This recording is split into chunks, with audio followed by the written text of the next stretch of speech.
Hello guys, nandito na naman po si Batang Gala. So ngayon guys, nandito tayo sa 10,000 Buddha. So sensya na guys sa boses ko kasi vlogger nyo may sinat at sipon na guys, kakagala. So ngayon guys, dito tayo sa 10,000 Buddha ulit kasi since hindi napuntahan ni Brad to. So ito yung gusto niyong puntahan. So ngayon nandito na kami guys. So paakit na kami dun sa tuktok. So, ngayon guys, napapansin nyo bawat Buddha guys, may iba-ibang mukha. So, may nabasa ako guys na pag namatay daw sila yung mga monks, mga mongha, ginagawan sila ng ganyang ribulto guys. Tapos, di ba nakaka-amaze lang, iba-ibang mukha, iba-ibang design.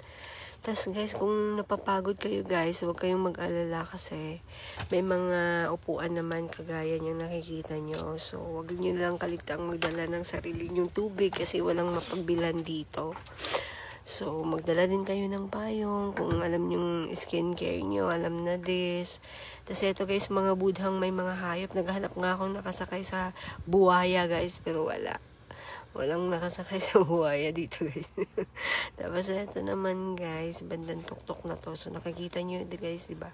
Napapaligiran yung bawat lugar ng Buddha. So nakaka-amaze lang talaga.